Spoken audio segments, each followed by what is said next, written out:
Here with head coach Blaine McCorkle as the Demons prepare for the first ever trip to a Big Ten school this weekend against Minnesota. Of course, we'll talk about that, but Coach, we got to talk a little bit about. Did you do anything fun last Thursday?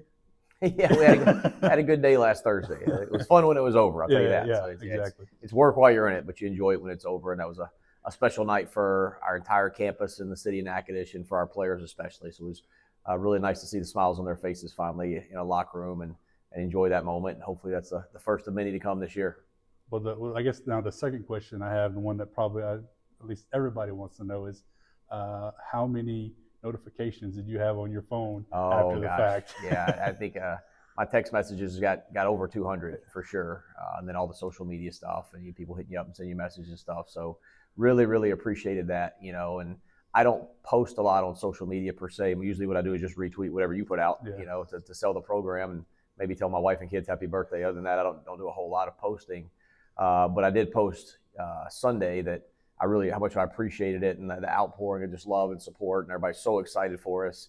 But at the same time, now it's time to go back to work, and that's kind of a message to the kids a little bit is, today, Monday, Labor Day, we don't have class. They'll be back in class for the first time since the game really tomorrow, but we got a game to get ready for. And everybody's going to be patting you on the back and telling you how great you are, but Minnesota doesn't care, all right? So we got to get to work and refocus and get past all that, as Coach Saban used to say, rat poison in a hurry. So it's exciting and it's fun, and hopefully we'll have more days like that to celebrate.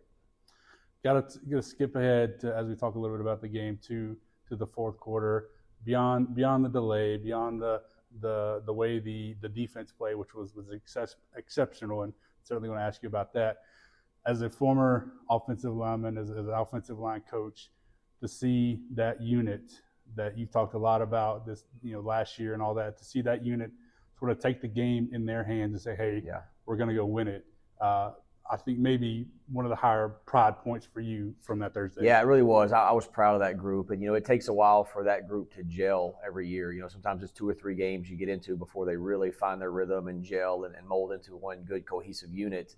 And it's a really young group. You got 2 redshirt freshmen and a sophomore in there, fighting their tails off, and they came together pretty quick. So, for them to be able to take a game over game one, I think that last drive was like 12 plays, 60-something yards, and we didn't throw a whole lot of passes in it because we wanted to eat that clock and grind it out and finish it. To let those guys take it over, I was really, really proud of what they did. And, if they can keep building on that by the end of the year, that's going to be a really, really strong unit. And hopefully they play together for a long time. Defensively, what can you say? Obviously, the excitement of the first couple plays, the ties, touchdowns, and all that sort of stuff. But the way the defense played, bent a few times, never broke. The interceptions in the end zone were huge. The turnovers caused. Didn't allow an offensive score for the first time since 2022. They're so impressive on Thursday. Yeah, the thing that stuck out to me when I went back and watched the film, and I knew it during the game. You can always sense it during the game, but when you watch the film, is they played really hard. They were fighting, they were scratching, they were clawing. They were playing with some purpose. I was really proud of that.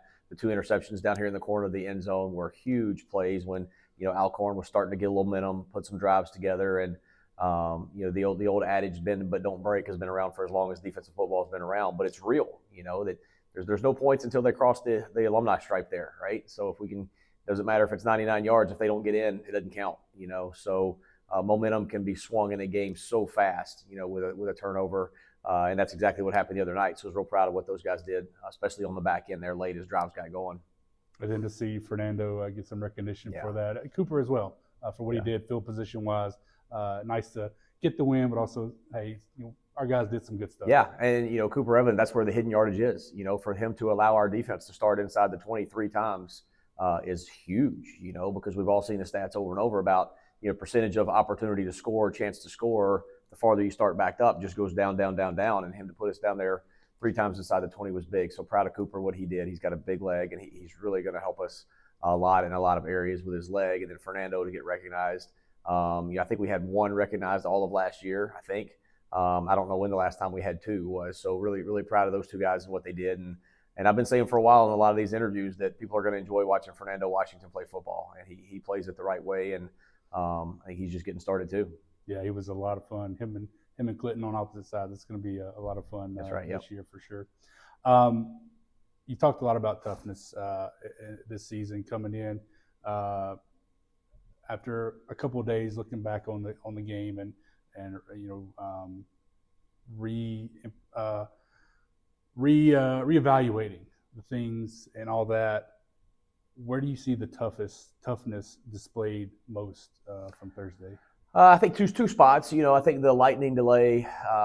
You have to have a lot of mental toughness when you go to a situation like that, and I knew that we would. I've said it a couple of times that when I came off the field during the lightning delay, I saw Kevin, our athletic director, and I told him we just won the game because I knew how our kids were going to respond.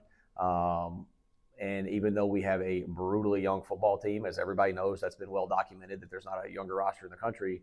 I knew that in that moment, their character and their maturity was going to show up even for such a young team. We went in, all I really did was give them updates as the weather was coming and going and make sure they had, food and hydration and fresh pair of socks and all that stuff. We just handled some logistics, and I let them kind of take over and lead because as I went in there, I heard them saying the things that I would want to hear them say as a coach, in that moment. So I was really proud of them then. And then the second one, I think, after Abram threw the pick six to watch the resilience of our team, all of a sudden it got to be a tight game. We never lost the lead, but it got tight and things in a hurry. And I think it's, a lot of people made the comment to me after the game that a year ago that would have been a loss.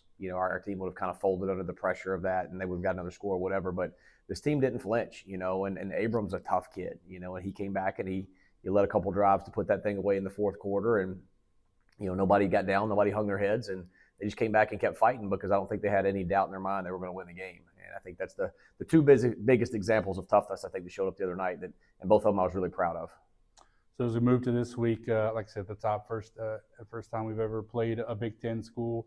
I think you were saying you've never coached against a Big Ten school. Yeah. Played one, but heading up to Minnesota, how do you say, hey, we got to move on? Like obviously, enjoy the win. It's been a long time since we've done that, but we do have to move on. Like you said, Minnesota doesn't care that we won Thursday. Yeah, Minnesota is not there. They could care less. And I think what it will be is an example of toughness again. So go back to that same theme. It's going to take some mental toughness to put those things behind you because again, like I said a minute ago, it'd be in Labor Day and haven't been in class until Tuesday. Well, we got to be working on Minnesota. We can't be patting ourselves in the back and we're going to go to class on campus in the cafeteria and everybody's going to tell us how great we are, but Minnesota ain't worried about that. You talk about tough. Big Ten is tough, hard-nosed, physical football, and I am loving watching their film right now. Because as an old offensive line coach, that's just kind of what you live for is Big Ten football. Being an SEC homer and all that. Yeah, I'm that my whole life, but the offensive lines in the Big Ten are real. Those guys are big and they can move and they're angry when they do it. They're fun to watch. So we definitely got our work cut out for us. So we got to go prepare to win a game just like we would any other game. And I think it'll take some mental toughness and fortitude to do that. Coach, thanks for your time. Thank you.